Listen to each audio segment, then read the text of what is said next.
जय हिंद दोस्तों, आप सभी का स्वागत है आपका अपने YouTube चैनल भाग्य क्लासेस में। जो भी छात्र छात्राओं 2023 में बिहार रेलवे प्रवेश परीक्षा देंगे और जिनका भी एग्जाम कल है, कल के लिए बहुत इंपॉर्टेंट है और जो भी आ गए वो भी देखिएगा। तो कल के लिए बहुत ये वीडियो आपके लिए रामबाण साबित हो, क्योंकि इस वीडियो में हम आप सभी को जीके का टॉप 50 प्रश्न ऐसे प्रश्न करवाने वाले हैं जो कि आपके प्रवेश परीक्षा में यहाँ से 10 से प्लस नंबर आप रख लीजिएगा, आपका आएगा ही, क्योंकि पिछली बार भी हमने लास्ट में ही प्रश्न करवाया था और इससे ही प्रश्न जो है लगभग 8 से 10 प्रश्न आया था। 100% इस बार जाएगा, इसीलिए वीडियो को ध्यान से देखिएगा। जितना भी क्वेश्चन हम आपको बताएंगे उतना आपको जो है आसानी से याद कर लेना है, कोई भी दिक्कत नहीं है। इस वीडियो को ध्यान से देख लीजिएगा। चलिए स्टार्ट करते हैं। खैर नंबर 322 के नंबर पर आपको ध्यान नहीं देना, आपको क्वेश्चन पर ध्यान देना किसका क्या आंसर होगा। तो सबसे पहले 322 का कि पारादीप बंदरगाह का विकास जिन बंदरगाह का भार कम करने के लिए किया गया था वो कौन सा है, आपको बताना है। तो 322 का ये हो जाएगा कलकत्ता। आपको जो है कलकत्ता याद रख लेना है, कोलकाता। चलिए अगले क्वेश्चन है 323। खैर नंबर हम आपको नहीं बताएंगे, अगले क्वेश्चन बताएंगे तो आपको याद रखना है। अगले क्वेश्चन है 323। ओडिशा राज्य का प्रमुख बंदरगाह कौन सा है। ओडिशा राज्य का प्रमुख बंदरगाह कौन सा है। तो 323 का जिनका भी सी है पारादीप, उनका पूरा करेक्ट है। जिनका भी सी है पारादीप, उनका पूरा करेक्ट है। 324 नंबर है कि भारतीय रेल को कितने क्षेत्रों में विभक्त किया गया है। भारतीय रेल यानी इंडियन रेलवे को कितने क्षेत्रों में विभक्त किया गया है, तो आपको बताना है। तो 324 का करेक्ट ऑप्शन हो जाएगा बी, 16 क्षेत्रों में जो विभक्त किया गया है। अब अगले क्वेश्चन के चलते हैं 325। Question number 325। तूतीकोरिन बंदरगाह किस राज्य में है। तूतीकोरिन बंदरगाह किस राज्य में है। 325 का जिनका भी आंसर सी है तमिलनाडु, उनका पूरा करेक्ट है। मध्य प्रदेश में नेपाल नगर किसके लिए प्रसिद्ध है। मध्य प्रदेश में नेपाल नगर किसके लिए प्रसिद्ध है। तो 326 का जिनका भी है अखबारी कागज उनका पूरा करेक्ट है। 327 का आप सभी लोगों को देखना है। 327 का फिरोजाबाद किसके लिए प्रसिद्ध है। तो कांच की चूड़ियाँ। फिरोजाबाद जो किसके लिए प्रसिद्ध है, कांच की चूड़ियाँ।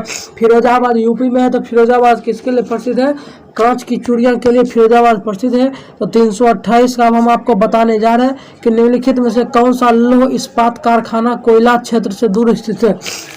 निम्नलिखित में कौन सा लौह इस्पात कारखाना कोयला जहाँ क्षेत्र था उससे दूर स्थित है। तो 328 का जिनका विषय है भिलाई, उनका पूरा करेक्ट है। अब देखिए 329 राष्ट्रीय महामार्ग संख्या 1A को समाप्ति स्थल कहाँ है, तो आपको बताना है। राष्ट्रीय महामार्ग संख्या 1A का समाप्ति स्थल कहाँ है। तो 329 का जिनका भी ए है ले, उनका पूरा करेक्ट है। ले जो लद्दाख की राजधानी है, तो आपको पता रखना है। 330 का अब हम आपको बताने जा रहे हैं कि ग्रेट दक्कन रोड कहाँ से कहाँ तक जाती है। तो मिर्जापुर से बेंगलुरु।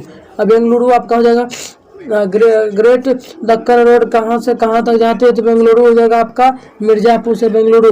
राइट आंसर 330 का बी हो जाएगा। अब चलिए 331 का जानते हैं। 331 का तो 331 नंबर प्रश्न आपसे पूछ रहा कि निम्नलिखित में, समय कम लेंगे, ज़्यादा क्वेश्चन करेंगे क्योंकि हमें भी पता आपका टाइम अभी जो है बहुत ही अनमोल है, इसीलिए थोड़ा सा समय दीजिए। इस वीडियो को शुरू से कर देखिए, क्वेश्चन को रट लीजिए, अपने दिमाग में घुसा ले, जैसे हो तैसे दिमाग में अपना घुसा कर रखिए इसको। कल जरूर यहाँ पर 8 से 10 क्वेश्चन मिलेगा।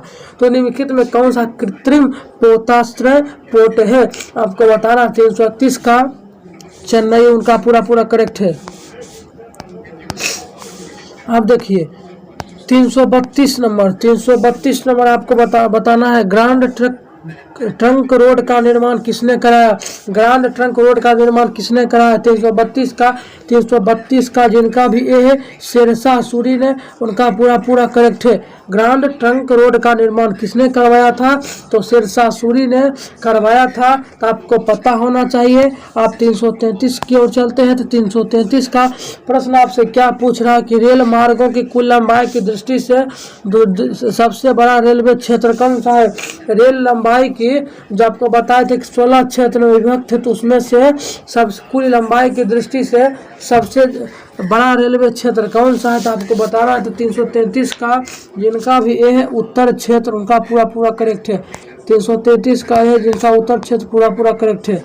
अब देखिए 334 आपको बताना है एन्नोर बंदरगाह का विकास किस बंदरगाह पर बढ़ते दबाव को कम करने के लिए किया गया था, तो 334 का चेन्नई, 334 का राइट आंसर चेन्नई हो जाएगा।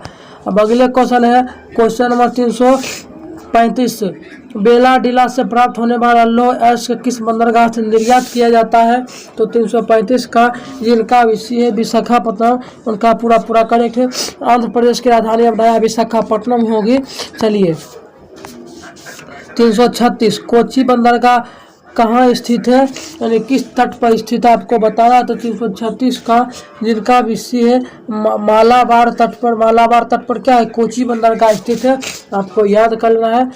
चलिए केरल में कोची है तो आपको याद करना है, केरल भी समुद्री से सटा हुआ राज्य है, आपको पता होना चाहिए। यूरोप का पश्चिमी तट व्यापार के लिए किस वर्ष भर खुला रहता है, क्योंकि यहाँ जो है यूरोप का पश्चिमी तट व्यापार के लिए किस वर्ष भर खुला रहता है, क्योंकि 337 का आपका करेक्ट ऑप्शन संपूर्ण तटीय सागर गर्म धारा के प्रभाव से उष्ण रहता है, इसीलिए खुला रहता है। आप जानते हैं 338 नंबर कि अल्प्स व फिरेनीज के मध्य फैली ऊंची भूमि का क्या नाम है, तो मैसिव सेंटर। 338 का जिनका भी है मैसिव सेंटर, उनका पूरा पूरा करेक्ट है। आप जानते हैं 339 नंबर 339 है कि फ्रांस का सबसे ऊंचा पर्वत शिखर कौन है, तो 339 का डी है पेजोवे, राइट आंसर। अगला क्वेश्चन 340 लिग्नाइट कोयले का सर्वाधिक उत्पादन करने वाला कौन सा देश है, तो 340 का जिनका विषय है जर्मनी। लिग्नाइट कोयले का सर्वाधिक उत्पादन करने वाला देश कौन सा है, तो जर्मनी है, इसको पूरा पूरा करेक्ट याद रख लेना है। ग्रेट ब्रिटेन के इस्पात उद्योग का प्रधान केंद्र कहाँ है, ग्रेट ब्रिटेन के इस्पात उद्योग का प्रधान केंद्र कहाँ है, तो 341 का जिनका भी डी है शेफील्ड, उनका पूरा पूरा करेक्ट है। आप देखिए 342 नंबर स्कॉटलैंड की उच्च भूमि वैज्ञानिक दृष्टि से कैसा प्रदेश है, तो आपको बताना 342 का जिनका भी बी है अति प्राचीन चट्टानों वाला, उनका पूरा पूरा करेक्ट है। चलिए अगले क्वेश्चन की बात करते हैं 343। अगले क्वेश्चन की बात करते हैं तो 343 है कि जनसंख्या तथा क्षेत्रफल की दृष्टि से भारत का विश्व में कस्वां स्थान है, तो आप सभी लोगों को जनसंख्या तथा क्षेत्रफल, जनसंख्या में तो सातवां है, दूसरा सातवां, यानी 343 का दूसरा और सातवां आपको याद कर लेना। 9 डिग्री चैनल किसे अलग करती है, 9 डिग्री चैनल किसे अलग करते हैं, जो कि अंडमान निकोबार संबंधित जरूर होगा। तो 344 का जिनका भी सी है लक्षद्वीप और मिनिकॉय को, जो है 9 डिग्री चैनल अलग करता है, तो आपको याद कर लेना है। 300 अब कितना पर चले 345 नंबर के जनसंख्या की दृष्टि से भारतीय संघ का सबसे छोटा राज्य, जनसंख्या की दृष्टि से भारतीय संघ का सबसे छोटा राज्य कौन सा है, 345 का करेक्ट ऑप्शन आप सभी का सिक्किम हो जाएगा, करेक्ट ऑप्शन। संपूर्ण विश्व के क्षेत्रफल में भारत की भागीदारी लगभग कितनी है, संपूर्ण विश्व के क्षेत्रफल में भारत की भागीदारी कितनी है, तो 346 का जिनका भी बी है 2.00%, उनका पूरा पूरा करेक्ट है। अब है 347 कि निम्नलिखित में से कौन सा देश भारतीय उपमहाद्वीप के अंतर्गत सम्मिलित नहीं किया जा सकता है, 347 का जिनका भी डी है श्रीलंका, उनका पूरा पूरा करेक्ट है। कॉर्बेट नेशनल पार्क राष्ट्रीय उद्यान कहाँ अवस्थित है, 348 का जिनका भी सी है उत्तराखंड में, उनका पूरा पूरा करेक्ट है। अब 349 और 350 349 निम्नलिखित में से किसे पारिस्थितिक आतंकवादी कहा जाता है, यूकेलिप्टस। लास्ट क्वेश्चन 350 निम्नलिखित में से सुमेलित कीजिए पद कुछ 350 का बी हो जाएगा, का राइट आंसर। तो हमें उम्मीद है कि इस वीडियो में जितना भी प्रश्न आपको करवाए होंगे वो जरूर से जरूर आप याद करिए, क्योंकि ये प्रश्न आपके प्रवेश परीक्षा में 100% आने वाले इसीलिए वीडियो का ध्यान से रखिए, दोस्तों को शेयर कीजिए। मिलते अगले वीडियो में, तब तक ले जय हिंद जय भारत। एग्जाम के लिए बेस्ट ऑफ लक, बढ़िया सुना करिएगा। धन्यवाद।